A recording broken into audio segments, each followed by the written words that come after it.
Nagsimula ang kwento malapit sa isang tahimik na lawa, kung saan ang isang batang babae na tinatawag na rin ay nangingisda. Dati siyang tagapag-alaga, ngunit kalaunan ay nag-aral siya ng acupuncture para sa kanyang trabaho. Sa huli, siya ay tinawag sa ibang mundo sa pamamagitan ng isang ritual ng pagtawag sa isang santa. Ang masiglang batang ito ay mahilig sa kalikasan, kaya't siya ngayon ay nag-e-eksplora sa lahat ng mga hayop, tanawin, at pagkain na inaalok ng bagong mundong ito. Habang nangingisda, nakakuha siya ng isda at sabik na sinimulang hilahin ito. Sa kanyang gulat, ang isda ay talagang isang higanteng uni na lalaki. Nagulat si Rin sa kanyang hitsura sandali, at ang kanyang nahuli. Gayunpaman, nagtataka siya kung makakaligtas siya sa mundong ito ng pantasya na puno ng mga kakaibang bagay sa paligid niya. Sa ngayon, pinapahiran niya ang basang lalaki at inilalagay siya sa loob ng kanyang tolda upang magpahinga. Pagkatapos, nagsimula siyang mag-ihaw ng ilang trout na nahuli niya mula sa lawa. Habang ang amoy ng masarap na pagkain ay sumisingaw sa hangin, naamoy ito ng batang lalaki sa tolda. Agad siyang nagising, ang kanyang katawan ay humihingi ng pagkain. Samantala, tinatangkilik ni Rin ang kanyang isda na parabang ito ang pinakamasarap na bagay sa mundo. Dahil sa trout na nahuli niya, ay isang mahiwagang nilalang. Ang laman nito ay may matamis na lasa na hindi kayang pantayan ng karamihan sa mga karaniwang isda at pampalasa. Matapos purihin ang kanyang sariling luto, mabilis na tinapos ni Rin ang isang buong skewer bago niya napagtanto na ang lalaki ay nakatayo sa likod niya. Ang kawawang lalaki ay nahihiyang humingi ng pagkain mula sa estranghero, kaya't nag-alok si Rin ng kaunti mula sa kanya. Masaya siyang tinanggap ang pagkain at nagsimulang kumain, ngunit may ilang pagkain na naipit sa kanyang lalamunan. Sa kabutihang palad, binigyan siya ni Rin ng isang tasa ng barley tea upang lunukin ang pagkain. Bagaman mabilis niyang ininom ito upang maalis ang pagkaipit, nahulog siya sa pagmamahal sa nakakapreskong lasa ng tsaa. Ang barley ay nag-aalis ng langis at lasa ng isda, na nag-iiwan sa kanyang mga panlasa na handa para sa isa pang round. Tumango si Rin, pinahahalagahan ang kanyang pagkilala sa mga pagpipilian niya sa pagluluto. Tinanong niya siya kung handa na siyang subukan ng isa pang batch ng isda, kaya tumango siya at nagsimulang kumain. Napansin ni Rin na ang kanyang grill ay wala ng laman, kaya naglagay siya ng isa pang piraso ng isda upang lutuin ito. Nang matapos silang kumain, nagpasalamat ang binata kay Rin para sa kanyang tulong at ipinakilala ang sarili bilang Seville. Ipinaliwanag niya na siya ay isang adventurer mula sa bayan ng Elridge. Nagtataka si Rin kung paano napunta si Vil sa ilog, kaya ipinaliwanag niya na nasaktan siya sa isang solo na misyon. Ilang sandali na ang nakalipas, naliligo siya malapit sa isang ilog nang may mga halimaw na nagnakaw ng lahat ng kanyang pag-aari. Bagaman nakuha ni Vil ang kanyang kagamitan, nakain na ng halimaw ang kanyang emergency food. Dahil dito, sinubukan niyang umakyat sa isang puno upang kumuha ng prutas. Sa kasamaang palad, nawalan siya ng balanse at nahulog sa ilog bago natagpuan sa lawa. Nagulat si Rin sa kanyang kapabayaan at nagtataka kung paano siya nakaligtas sa tubig. Ipinahayag ni Vil na ang kanyang lahi ay Dragul, na kilala sa pagiging matibay. Sa kasamaang palad, hindi makapagpatuloy ang Dragul sa isang walang laman ng kanyang tiyan, kaya't minsan ay gumagawa sila ng mga hanggal na desisyon para sa pagkain. Tumatawa si Rin sa kanyang biro, ngunit nagtataka si Vil kung bakit siya napaka-relax sa paligid niya. Pinapaalala niya sa kanya na nagtitiwala siya sa isang ganap na hindi kilalang tao sa gitna ng wala. Iniisip ni Vil na masyado siyang pabaya, at sumasang-ayon si Rin sa kanyang mga alalahanin. Gayunpaman, ipinaliwanag niya na mayroon siyang kakayahan na tumukoy ng tiwala ng isang tao. Bukod dito, iniisip niyang mabuti siyang tao sa pangkalahatan. Nagulat si Vil kung paano niya nagawa ang konklusyong yun kahit na ngayon lang sila nagkakilala. Ipinahayag ni Rin na unang nakipag-ugnayan siya sa kanya nang hilahin niya siya mula sa lawa, habang dinadala siya pabalik sa kanyang tolda. Nagising siya sandali at napansin na basang-basa at marumi ang kanyang mga damit. Upang tulungan siya, nagcast siya ng isang mahika na mabilis na nagpaaninaw sa kanya bago siya muling nawalan ng malay. Matapos makita ang kanyang pag-aalala, nagpasya si Rin na mabuti siyang tao. Nagulat si Vil na nagsimula siyang magtiwala sa kanya ng ganoon kadali, ngunit hindi ito pinansin ni Rin at tinanong siya kung paano siya makakagamit ng mahika. Nakaramdam ng hiya sa kanyang sabik na tingin, nagkunwari siyang normal lamang para sa mga tao sa kanyang mundo ang malaman ang maliliit na spell ng mahika. Nang marinig ito, inihayag ni Rin na siya ay galing sa ibang mundo, kaya't labis ang kanyang interes sa lahat ng mahika. Hindi maintindihan ni Vil kung paano siya nakarating dito mula sa ibang mundo, kaya't sinabi niya sa kanya ang tungkol sa pagtawag sa Saintess. Naalala ni Vil ang isang lumang alamat. Minsan ay sinabi sa kanya ng kanyang lolo na ang Saintess ay isang alamat na bayani na tinawag mula sa ibang mundo, nakatakdang talunin ang lahat ng halimaw at magdala ng kapayapaan sa kanilang mundo. Siyempre, pareho silang naniniwala na ito ay isang dakilang mito lamang. Sa katotohanan, si Rin ay abala lamang sa kanyang araw sa Earth nang biglang may lumitaw na butas sa ilalim. Ang kanyang mga paa, nang siya ay nahulog sa hukay, pumasok siya sa isang royal na palasyo sa bagong mundo, kung saan siya tinawag ng mga mage. Bukod kay Rin, may isa pang high school na babae na tinawag mula sa lupa. Isang lalaking mukhang prinsipe ang agad na nahulog sa ganda ng ibang babae at tinawag siyang alamat na santuaryo. Pagkatapos, sumigaw siya kay Rin dahil sa pagkakaroon ng walang silbing kakayahan, at isang imperial na mage ang gumamit ng spell upang ilipat siya sa lawa na ito. Matapos siyang mailipat, ginamit ni Rin ang mga bagong kakayahang nakuha niya nang pumasok sa bagong mundo upang manghuli at makaligtas hanggang sa nakilala niya si Vil. Si Vil ay nakakaramdam ng galit, na ang prinsipe ay malamig na itinapon siya sa disyerto matapos siyang pilitin mula kay Rin ay hindi masyadong nagmamalasakit, kaya tiningnan ni Vil ang kanyang kagamitan.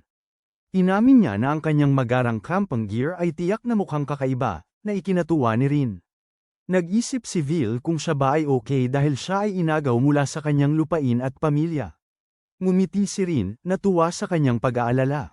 Bagaman karaniwan siyang labis na nag-aalala sa isang banyagang kapaligiran, nakakuha siya ng bagong kasanayan na tinatawag na survival in the new world. Ang kasanayang ito ay nagbibigay daan sa kanya upang umangkop sa anumang kapaligiran na kanyang kinaroroonan. At tumutulong sa kanya na manatiling pisikal at mental na kalmado. Gayun din, ang kasanayan sa survival ay nagpapahintulot sa kanya na matukoy ang panganib, kaya't si Rin ay nakakaramdam ng kaunting kapanatagan sa hindi pamilyar na kapaligiran. Nang marinig ito, nagulat si Vil dahil ang kanyang kakayahan ay isang biyaya para sa mga adventurer. Nagtataka siya kung bakit inisip ng prinsipe na walang halaga ito, kaya't iniisip ni Rin na malamang umaasa siya ng isang bagay na kapansin-pansin para sa maalamat na Saintess. Pagkatapos, itinuro din niya na mayroon siyang mas nakakagulat na kakayahan bago pa man maipakita ito ni Rin. Umuungal ang tiyan ni Vil mula sa gutom, kaya humihingi siya ng karagdagang pagkain mula sa kanya. Vil ay nagulat na siya ay marunong magluto, ngunit sinasabi ni Rin na siya ay isang hobby chef lamang. Pagkatapos, nagtataka siya kung dapat ba niyang ipakita sa kanya ang buong kusina, dahil si Vil ay mapagkakatiwalaan hanggang ngayon. Nagpasya siyang ipakita ito sa kanya. Matapos itaas ang kanyang kamay, nagbigkas siya ng utos, na nagdulot ng isang van na lumitaw mula sa wala. Ipinaliwanag ni Rin na ang kanyang espesyal na kakayahan ay nagtago sa van maliban kung magpasya siyang ipakita ito sa isang taong pinagkakatiwalaan niya. Pumasok siya sa pintuan ng van, na naglalaman ng isang kakaibang dimensional portal. Sinundan siya ni Vil papasok sa portal at hindi makapagsalita sa tingnan ng buong espasyo sa loob, hindi makapaniwala sa nakabibighaning tanawin. Mabilis siyang umalis sa van, iniisip na ito ay isang uri ng itim na mahika. Pumasok siya muli, ngunit pareho pa rin ang kanyang pagkabigla. Ipinaliwanag ni Rin na ang van ay gumagamit ng isang teknik ng spatial magic, na nagbibigay dito ng walang katapusang espasyo para sa kahit ano na gusto niya. Ipinakita din niya sa kanya ang isang refrigerator na puno ng pagkain, ipinaliwanag na ito ay nagmamagic na nagre-replenish ng kahit anong kinuha niya mula rito. Nagtataka si Vil kung paano nakakagawa ang van ng walang katapusang pagkain, kaya ipinaliwanag ni Rin na ito ay nagko-convert ng nakapaligid mana sa magagamit na mga yaman. Ipinaliwanag niya na bukod sa ref, ang kanyang lababo ay maaari ring makagawa ng walang katapusang tubig gamit ang mana, at ang kanyang palikuran ay madaling nag-aalis ng lahat ng basura sa pamamagitan ng pag-convert nito sa mana. Nang marinig ang mga kakaibang kakayahang ito, itinuro ni Vil na ang kanyang truck ay isang napakalakas na kuta. Dahil ang kanilang mundo ay puno ng halos walang katapusang mana, ang truck ni Rin ay talagang kayang suportahan ang isang buong pamilya na may walang katapusang supply at imbakan. Ngumiti siya, sinabing wala pa siyang balak na sakupin ang mundo.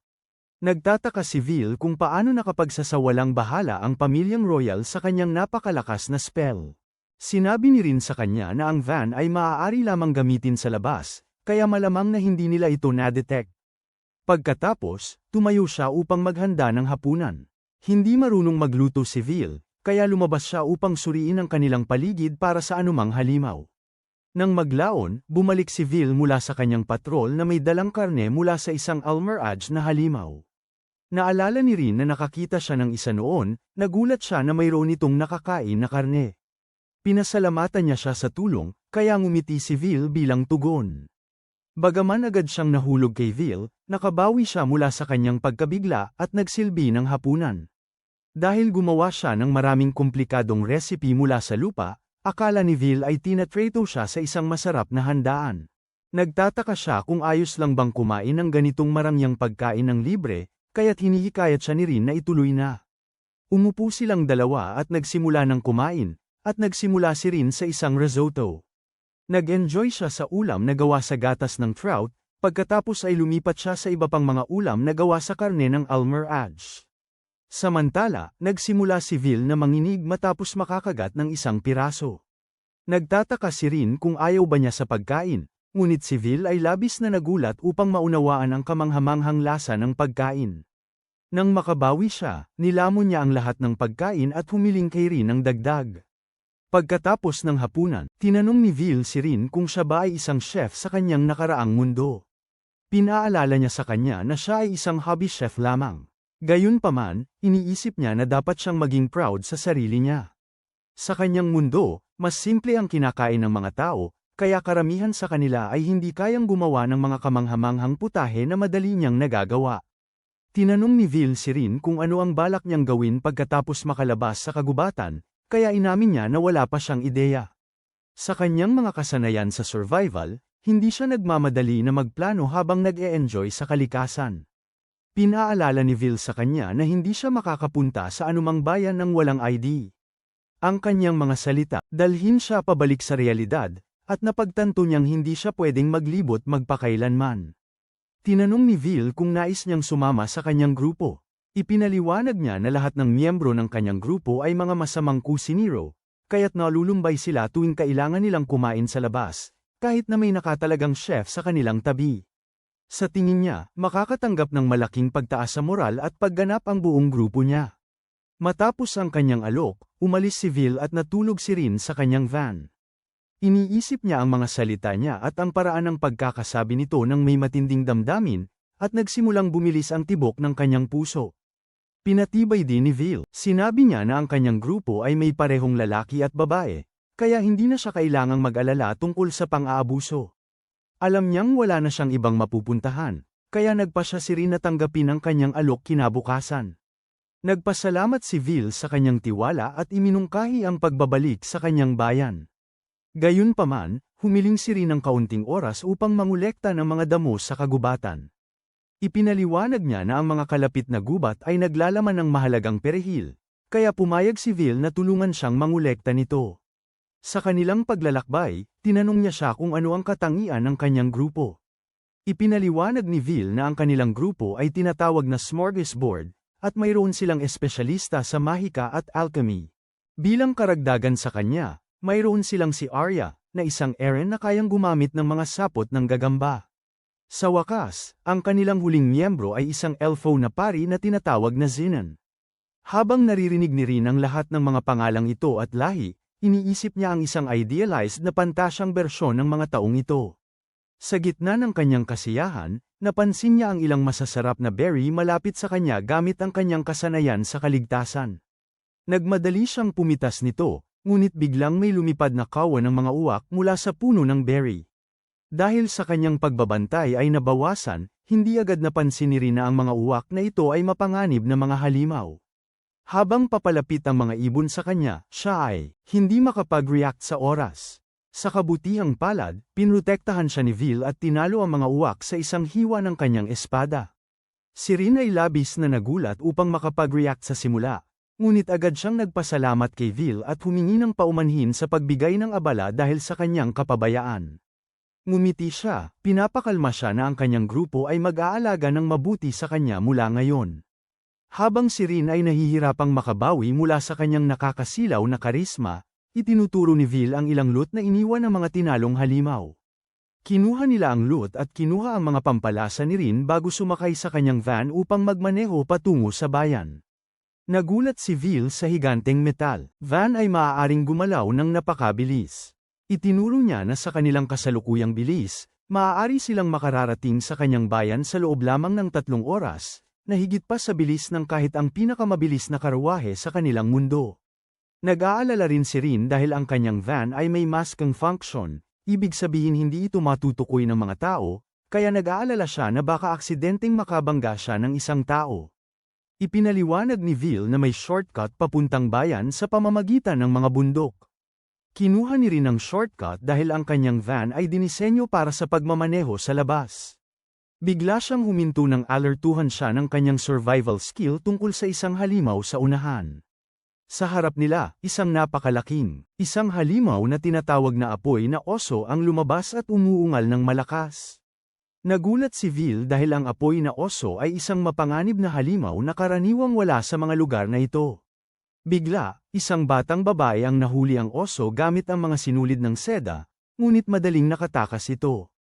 Malapit, isang lalaking may pulang buhok ang sumisigaw sa oso dahil sa pananakit nito sa kanyang asawa, habang pinapanood silang dalawa mula sa malayo. Isang lalaking elven ang nang-aasar sa lalaki dahil sa sobrang pagprotekta.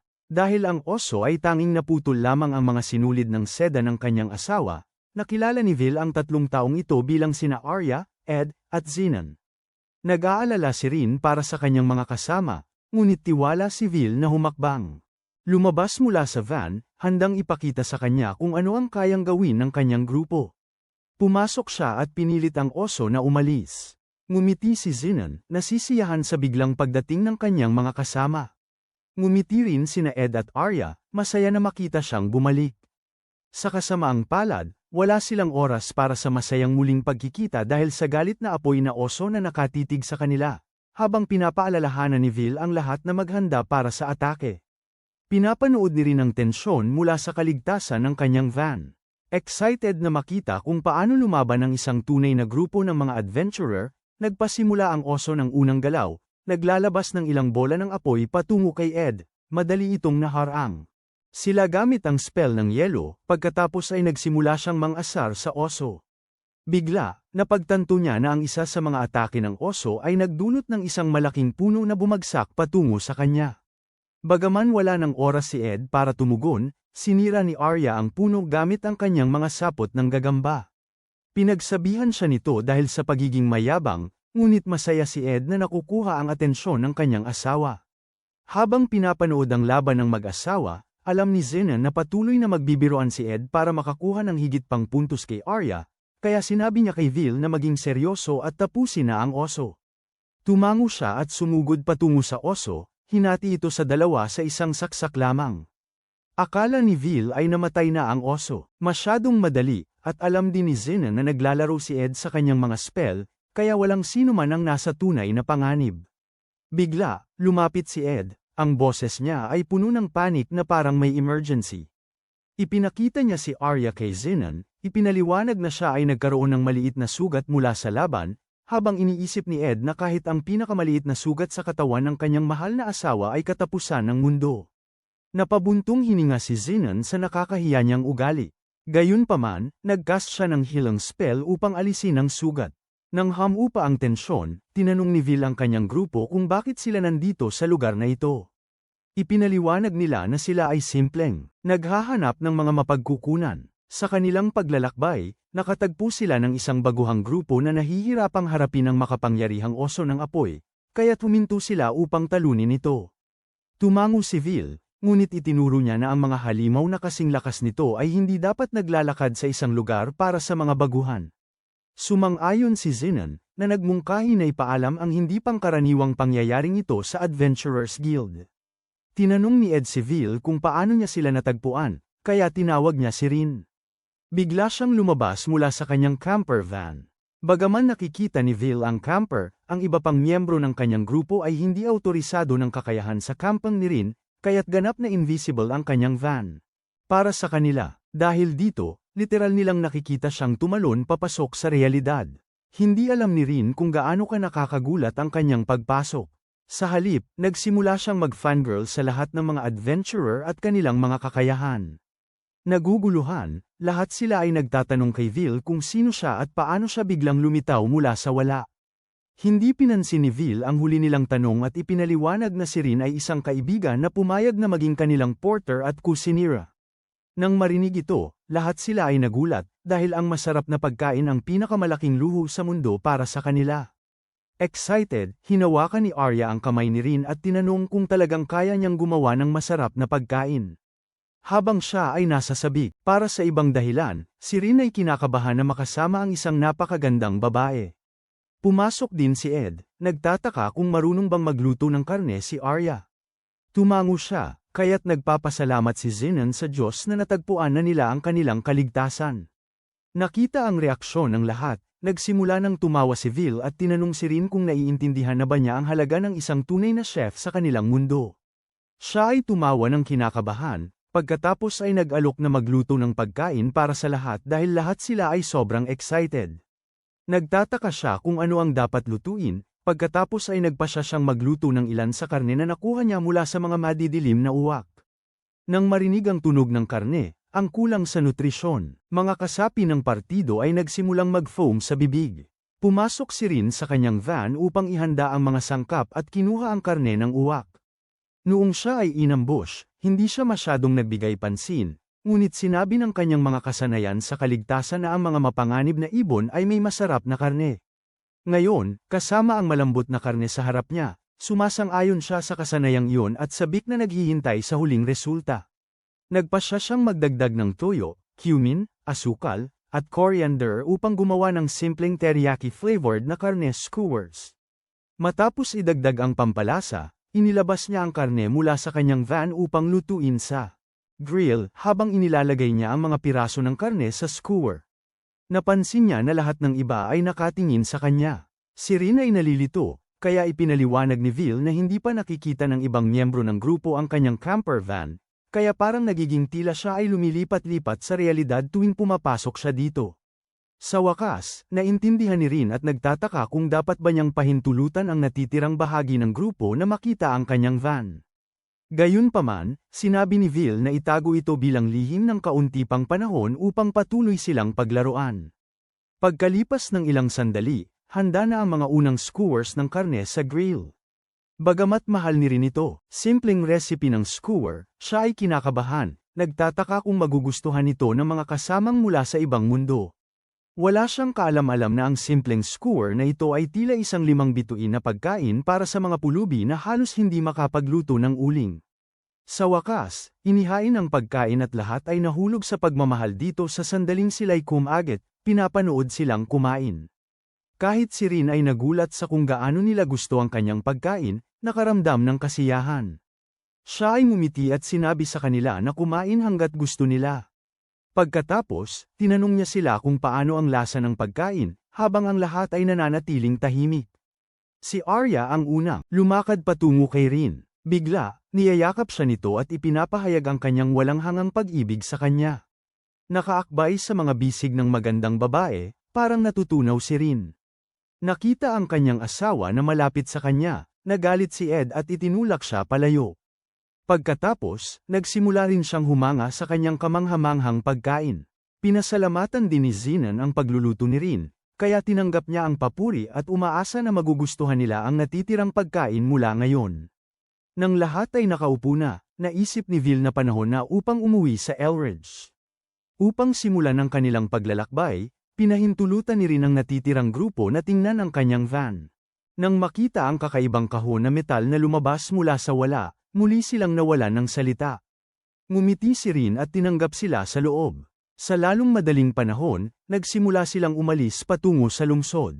Habang nakaupo ang ibang kasapi ng grupo sa sasakyan, namangha sila sa hindi kapani-paniwalang bilis nito. Matapos malaman na ito ay tumatakbo gamit ang mana, naisip ni Ed na tiyak na nangangailangan ito ng malaking dami ng makapangyarihang pormasayo ng mahika upang mapanatili ang pagkonsumo ng gasolina ng sasakyan. Nang marinig kung gaano kakomplikado ang kanyang teknolohiya, natuwa si Rin na ito ay nanatiling nakatago mula sa karamihan ng tao. Tumango si Vil, ngunit inamin niyang siya ay iniulat ang kanyang pagtawag sa Saintes sa Adventurers Guild. Ipinaliwanag niya na ang pagtawag sa Saintes ay maaaring maglagay sa kanyang bansa sa panganib, kaya't nagtataka si Rin kung ano ang ibig niyang sabihin. Ipinahayag ni Vil na sila ay kasalukuyang nasa isang bansang tinatawag na Risfeld. Ang kanilang bansa ay isang mapayapang pulo, kaya hindi nila kailangang tumawag ng Saintes upang talunin ang mga nakapaligid na halimaw. Noong unang panahon, sa kanilang mundo, ang lahing tao ay labis na nangingibabaw, hanggang sa puntong nagdiskrimina laban sa lahat ng ibang lahi. Upang labanan ito, nagsama-sama ang ibang mga lahi at tumakas patungo sa pulo. Bukod dito, ang mga hindi tao na umalis, maraming mabuting tao, na naniniwala sa kapayapaan at pagkakapantay-pantay, ay sumama sa kanilang bansa. Masayang tinanggap ng mga katutubong hindi tao ang mga mabuting tao, at sa paglipas ng panahon, ang pulo bansa ay nagsimulang umunlad at naging sapat sa sarili. Sa kasamaang palad, dahil sa kanilang nakaraan na hidwaan sa mga banyagang tao, ang mga mamamayan ng Risfeld ay nananatiling nag-aalangan sa kanila upang maiwasan ang sinumang Saintes na may masamang intensyon na makapasok sa kanilang bansa. Iniulat ni Vil ang hitsura ni Rin sa master ng Elridge Guild, dahil ang Elridge ay ang daungan ng bansa. Matapos marinig ito, hindi natatakot si Rin dahil nagtitiwala siya kay Vil. Sa halip, nasasabik siyang maranasan ang kakaibang pagkaing dagat ng Elrigan. Tumawa si Vil sa kanyang reaksyon, at pagkatapos ay itinuro na sila ay nakarating na sa lungsod.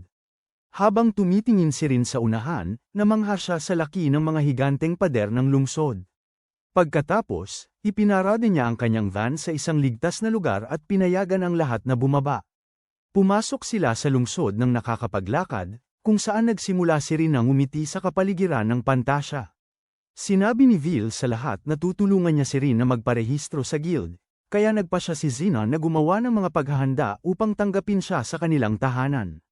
Ayaw niyang mawalan ang kanilang mahalagang kusinira sa ibang grupo, nagbabala si Ed kay Vil na bantayan ng mabuti si Rin. Niyayakap siya ni Arya, na nagnanais ng ligtas na paglalakbay para sa kanya, na nagdulot lamang ng matinding selos sa kanyang asawa. Mamaya, sa Adventurers Guild, sinalubong sila ng isang receptionist na si Sheila.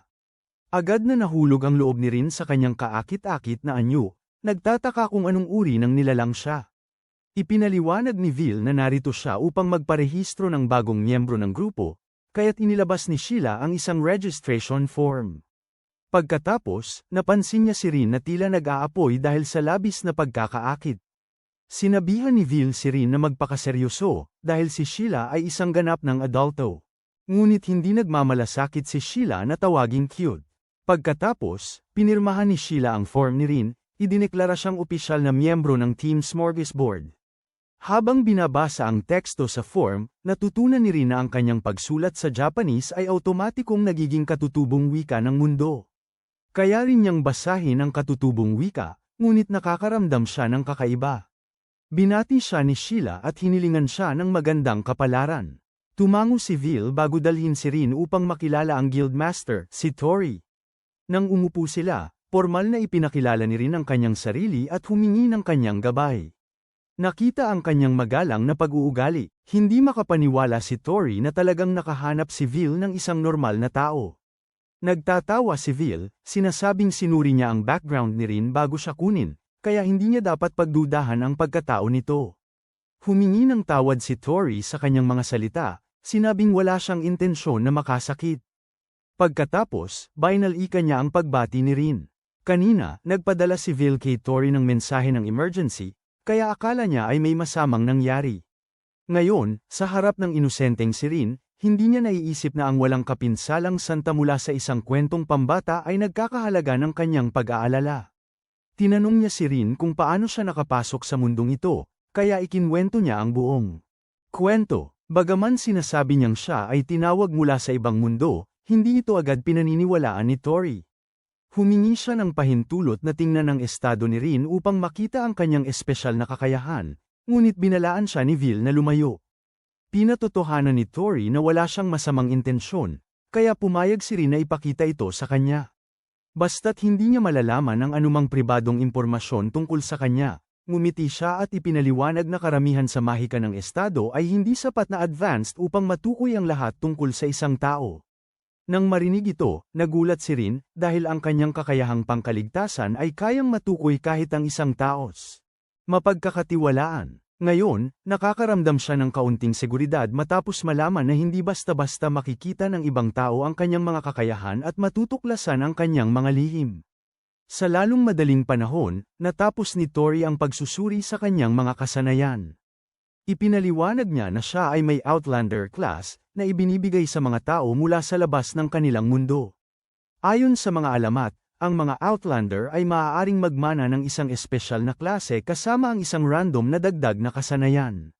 Nang marinig ito, sa wakas ay nauunawaan ni Rin na ang kanyang espesyal na klase ay Traveler, at si Campy the Van ang kanyang espesyal na kasanayan. Gayunpaman, si Vil ay hindi nasisiyahan sa paliwanag ni Tori. Nagtataka siya kung bakit siya ganoon. Nag-aalinlangan sa kanyang mga kakayahan, kaya't pinaalalahanan siya ni Tori na ang pagtawag sa Saintess ay isang hindi pa nakukumpirmang alamat.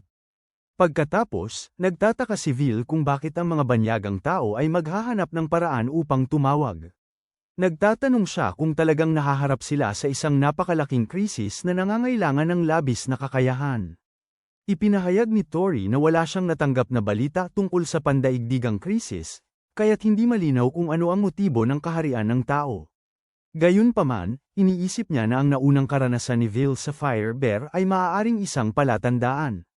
Karaniwan, ang mga halimaw ay hindi lumalabas sa kanilang mga lugar para sa mga baguhan, kaya marahil ang pangyayaring ito ay may kaugnayan sa krisis na hinaharap ng mga tao. Napansin din ni Tori na ang Fire Bear ay tila mas mahina kaysa sa karaniwan para sa grupo ni Vil. Lahat ng mga kakaibang senyales na ito ay tila kainahinala, kaya sinabi niya kay Vil na palakasin ang seguridad sa paligid ng Elridge kasama ang kanyang grupo. Matapos itong pag-isipan, pumayag si Vil na gawin ito para sa kapakanan ng seguridad ng lahat, na pagtanto niyang siya ay sumali sa isang prestihiyosong grupo na karapat-dapat sa atensyon ng Guildmaster. Masaya si Rin. Sa kalaunan, bumalik sila sa pangunahing tahanan ni Smorgasbord, kahit na lahat ay nagtatangkang bigyan si Rin ng mainit na pagtanggap. Ang kanilang umuungal na tiyan ay sumisira sa sandali. Ngumiti si Rin, masayang-masaya siyang magluto ng isa pang masarap na hapunan para sa kanila. Sa pagkakataong ito, lumampas siya sa simpleng mga skewers ng karne. Nagsote siya ng mga kabute, nagluto ng kanin sa rice cooker, at nag-marinate ng maraming karne sa isang espesyal na timpla ng pampalasa. Sa huli, gumawa siya ng masarap na ulam na may kabute at kanin, ilang malapot na omelet, at isang malaking serving ng stir-fried na karne. Sinimulan ni Rin na ipaliwanag ang lahat ng kanyang mga putahe sa mga naghihintay na mahilig kumain, ngunit nanatiling tahimik ang mga ito, nakatitig sa pagkain, para sa mga simpleng tao. Kahit ang kanyang malapot na omelet ay mukhang ginawa mismo ni Gordon Ramsay. Nang gigigil na kumain, humingi sila ng pahintulot kay Rin. Agad naman siyang pumayag, kaya't nagsimula na silang kumain. Ang bawat tao sa mesa ay tila umakyat sa langit dahil sa napakasarap na lasa. Napagtanto ni Vil na mas magiging masarap ang stir-fry kung may kasamang kanin, kaya't naghanda si Ed na kumuha ng bag sa lugar. Naghahanda rin sina Arya at Zinan na tumulong sa pagkain, kaya't hiniling ni Rin na magpakatatag sila. Pinaalalahanan niya silang marami pang natitirang pagkain, kaya't dapat nilang ubusin ito bago kumuha ng iba. Sumasang-ayon silang tapusin muna ito, kaya siya ay ngumiti at pinanood silang kumain. Iyon ang ikalawang yugto. Mag-subscribe upang hindi makaligtaan ang susunod na bahagi at panoorin ang susunod na video sa screen.